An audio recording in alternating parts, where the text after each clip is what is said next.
साथियों, जय भीम, नमो बुद्धाय। मैं हूँ रमेशचंद, आप देख रहे हैं स्याही सपनों। आज हम भिक्षु थेपानंद जी से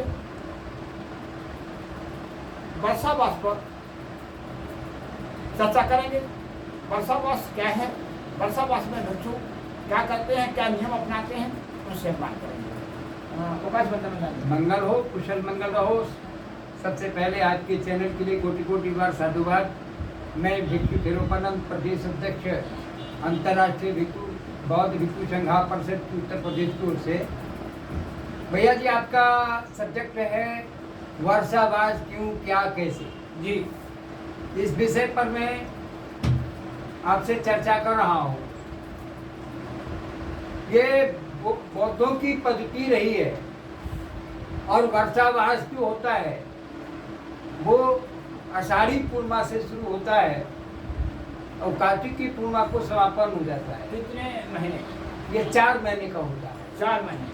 और 4 महीने तक ये भिक्षु कहाँ रहते हैं? मैं बता रहा हूँ, उसी विषय पर जा रहा हूँ। जी। 4 महीने तक भिक्षु सर्व मानव कल्याण कार्य मार्ग को ढूंढने का अध्ययन करते हैं। जी। धम्म का रिसर्च करते हैं। जी। वो मेडिटेशन के माध्यम से, विपश्यना के माध्यम से करते हैं। हाँ। और क्योंकि बुद्ध का जो धम्म है तो सर्व मानव कल्याण के लिए है, वो किसी जाति और धर्म विशेष के लिए नहीं होता। यानी उस समय विपश्यना, पूजा अर्चना जो भी होती है, हाँ, विपश्यना के आधार पर ओनली वन। कोई पूजा का तो कोई मतलब ही नहीं है। हाँ, केवल विपश्यना के माध्यम से जो बुद्धा ने सर्व मानव कल्याण में, संसार में दुख क्या है तो दुख को खोजने के लिए, दुख कैसे होता है, दुख का कारण क्या है और दुख कहाँ से पैदा होता है और उसका दुख का निर्माण कैसे होता है और दुख का निवारण कैसे होता है, दुख का उपाय क्या है। तो इन 4 आर्य सत्यों के ऊपर मतलब जो है बुद्ध ने खोज किया और वही काम भिक्षुशन कर रहा। कि भिक्षुशन जो है वो बुद्ध पुत्र होता है और एक पुत्र पिता के सतपथ मार्ग पर चलेगा तभी वो संसार को कुछ दे पाएगा। ये उसका कर्तव्य है। हम लोग जानना चाह रहे हैं कि इस 4 महीने भगवान बुद्ध ने इस 4 महीने ही क्यों चुने?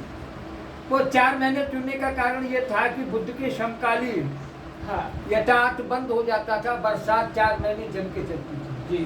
तो पानी भर जाता था। तो बुद्ध ने कहा कि भिक्षुओं, जहाँ था स्थिति पर वहाँ पर ठहर जाओ और वहीं पर बैठ करके धर्म का अध्ययन करो। और जब बरसात का मौसम खुल जाता है, खुल जाए, तब आप चारों तरफ विचरण करेंगे और जो 4 महीने में आपने धर्म का अध्ययन किया है वो जो है संसार के प्राणी को बताने का काम, करने का काम भिक्षु करेंगे। एक बात और जानकारी जानना चाहेंगे कि ये भिक्षु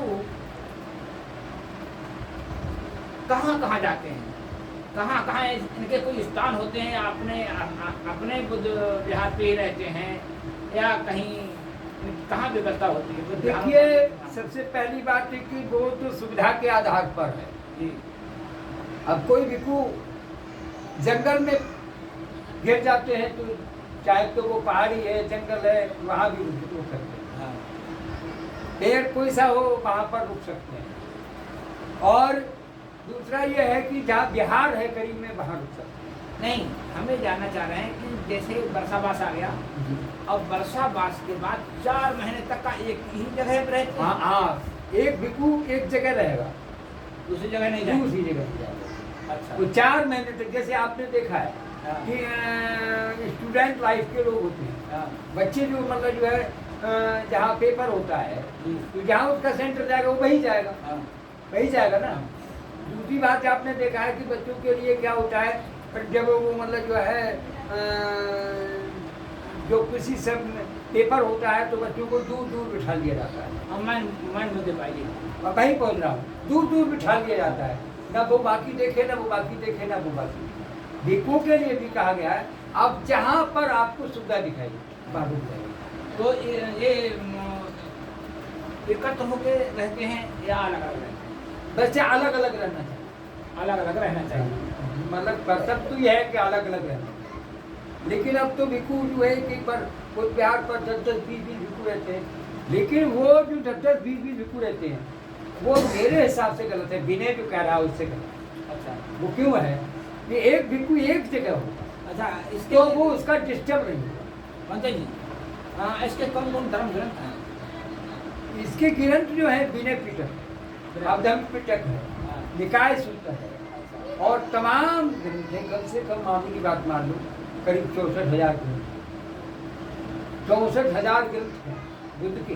बुद्धा जो है एक अथाह है, बुद्धा एक वैज्ञानिक चीज। इसके बाद हम ये जानना चाहते हैं कि आपसे कि ये भिक्षु बाहर के भिक्षुओं को लामा कहते हैं,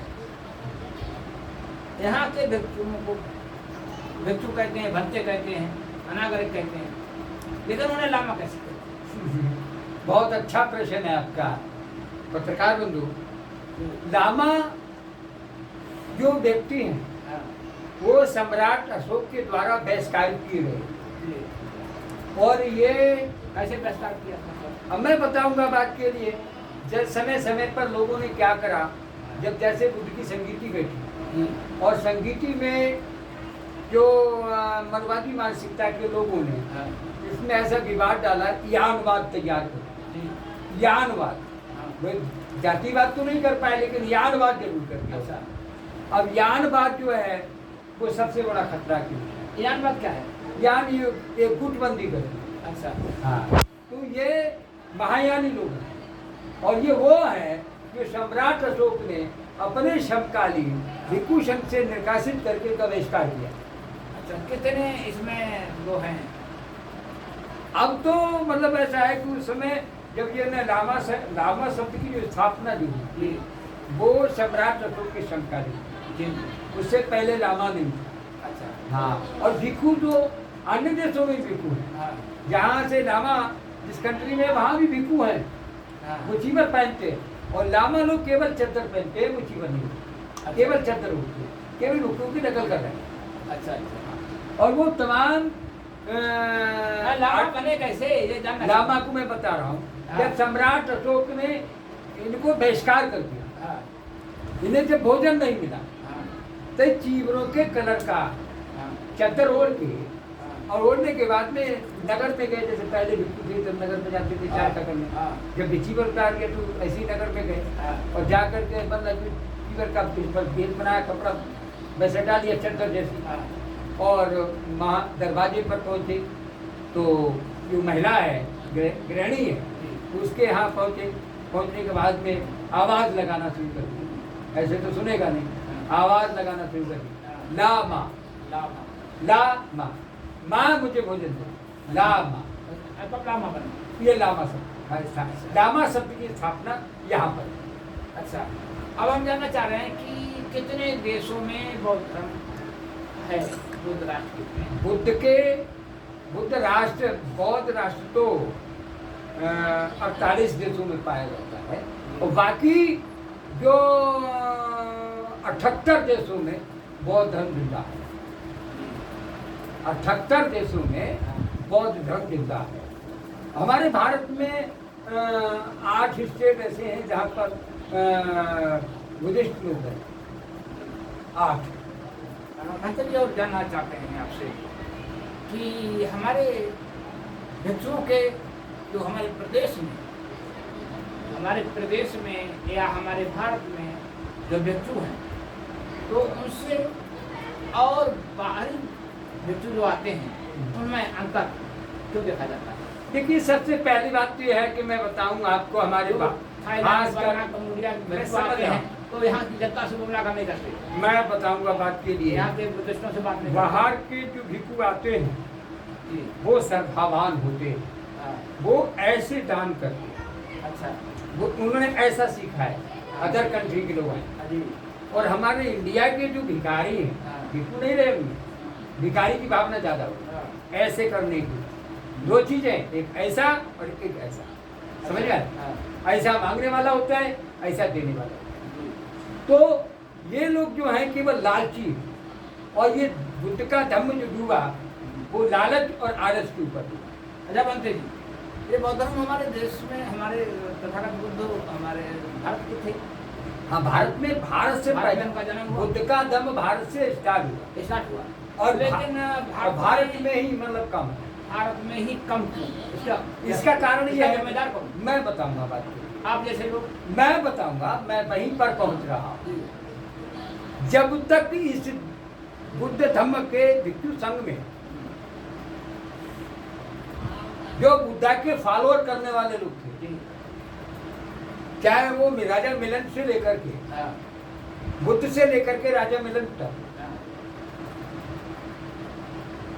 वैज्ञानिक कसौटी पर बुद्ध का धम्म तैयार रहा। अब कमजोरी कहाँ आई? यहाँ पर क्या होता है, यहाँ जो लोग चीवर पहनते वो धम्म को नहीं पहनते, वो केवल अपने समय काटने को पहनते, अपना समय काटने को पहनते। बूढ़ा पाओगे, बूढ़ा आ गया, हमने कमाना खाया रहते भत्ते बन जाते, मरीगा संपन्नासी मूल बुढ़ा सन्यासी। हाँ, तो लोग ऐसा करना शुरू कर दिया। और भूखे भूखे भूखे टूखे तो है, बुद्ध गया में चले जाइए, भिक्षु ने ऐसा चीवर का ऐसे गर्मा खत्म कर रखी है जिसका कोई हाल नहीं। विदेशी आ गया, उसके सामने हाथ जोड़ के खड़े हुए, जबकि वो हमारी मिट्टी को नमन करता है कि मैं उस भूमि पर आया हूँ, उस भूमि पर आया हूँ जहाँ बुद्ध का जन्म, ये बुद्धा की भूमि है। वो यहाँ को नमन, वो हमें नमन करना चाहिए और वो हमको नमन करना चाहते हैं, लेकिन हम गिड़गिड़ा के उनके आगे चले जाते हैं। तो सबसे बड़ा तो हमारे इंडिया के लिए, यहाँ इंडिया के की विचारधारा, देखिए मैं बताऊँ बात का के लिए, प्रचार नहीं करते। वो मतलब कहने का मतलब ये कि वो लालच स्वार्थ है उनके अंदर, इसलिए वो धर्म का काम नहीं कर पाते। और मैं तो आप चाहता ये हूँ, मानेंगे कि हमारे देश में बौद्ध धर्म का जो बौद्ध धर्म आगे प्रचार प्रसार नहीं हो रहा है और पता नहीं की ओर बढ़ रहा है, तो इसके जिम्मेदार आप जैसे लोग हैं?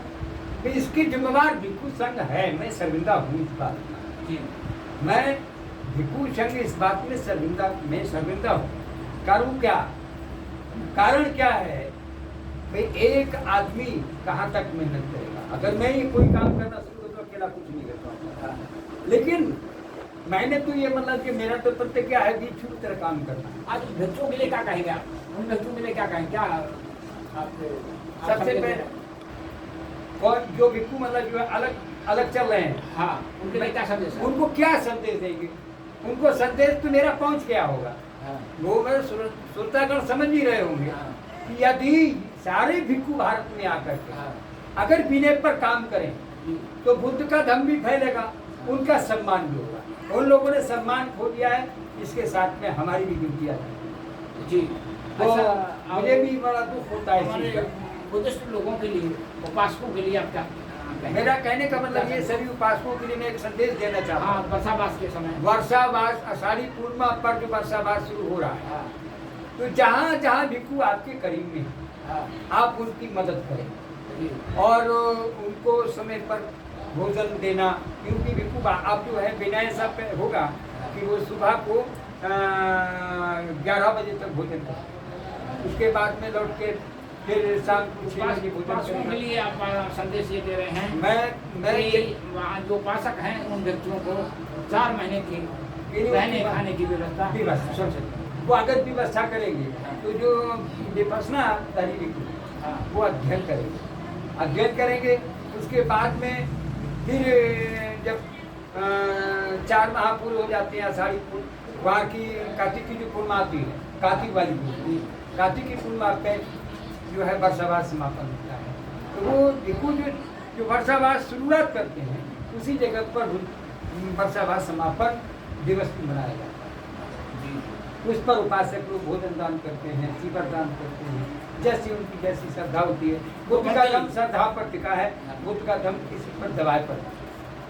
संजय जी, आज बस इतना ही, और आपसे फिर मुलाकात करेंगे और आपसे अक्सर चर्चा होती रहती है। धन्यवाद। और हम आपसे कुशल मंगल ये अनुरोध करेंगे कि धम्म पर आप लगातार रिसर्च करते रहें और उपासकों को संदेश देते रहें, ताकि उपासक बौद्ध धर्म पर से विचलित ना हो।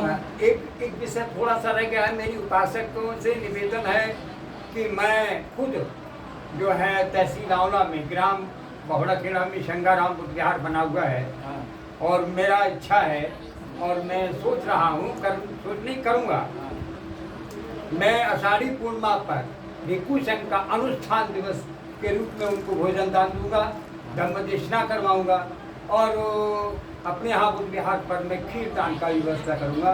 तो उपासक लोगों को मेरा निवेदन है कि जहाँ तक मेरे श्रोतागण हैं, अगर मेरी मतलब जो है उस कार्यक्रम में सहयोग करें और जो भी आर्थिक सहयोग करें तो मेरे नंबर पर जो है फोन पे पर दान कर सकते हैं। और मेरा सबसे निवेदन है कि मैं वर्षावास प्रारंभिक वर्षावास पूर्णिमा का कार्यक्रम में सफल करने में आप सहयोग दें। धन्यवाद। मंगल हो। हाँ, तो आप देख रहे थे, आज सुन रहे थे भिक्षु थोपानंद जी को, और आज हमारे साथ कैमरामैन नहीं कोमल सागर जी, और उन्होंने बड़े अच्छे तरीके से इस वीडियो को शूट किया है। और साथियों, जय भीम, नमो बुद्धाय। फिर मिलेंगे।